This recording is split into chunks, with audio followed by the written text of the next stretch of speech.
The village in the valley had always lived by the same simple rhythm. The hunters, strong and silent, would leave at dawn. The gatherers would comb the forests for roots and berries. The elders would mend and teach, and the young would learn and play.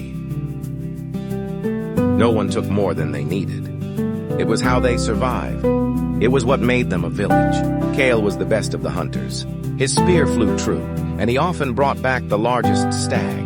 One evening, watching an elder take a portion of the haunch he'd provided, a new thought, cold and sharp, entered his heart. My muscles ache. My risk is greatest. That old man did nothing but weave a basket today. Why is his share equal to mine? The next day, Kyle felled a large boar.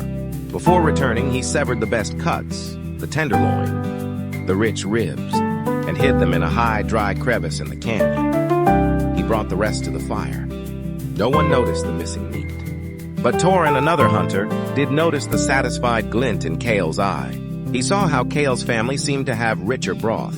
Suspicion, once seed, grew swiftly into a vine of resentment. If he is keeping for himself, then I am a fool not to, Torin thought. He began to stash his own finds. Soon it was a silent competition. Hunters stopped returning to the fire together. They slipped into the village edges, their packs oddly bulky, their eyes avoiding the communal pot.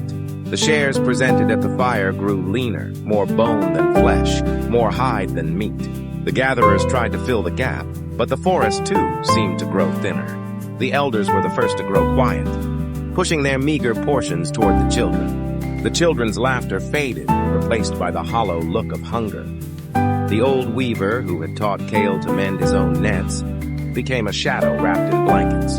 The consequences arrived not with a shout, but with a terrible silence. The village fire burned lower.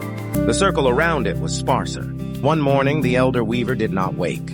Then a child, too weak from hunger, faded away in her sleep.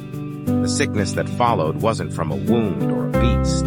It was the sickness of a broken rhythm. The hunters, still strong but soul-sick, walked past empty shelters. The work of hunting now felt meaningless. They had won their bigger share, only to find it was a prize that poisoned everything it touched.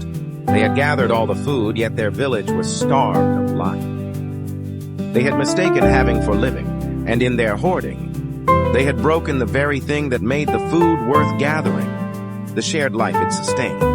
The valley grew cold, and the only thing left to hunt was the ghost of what they had once been.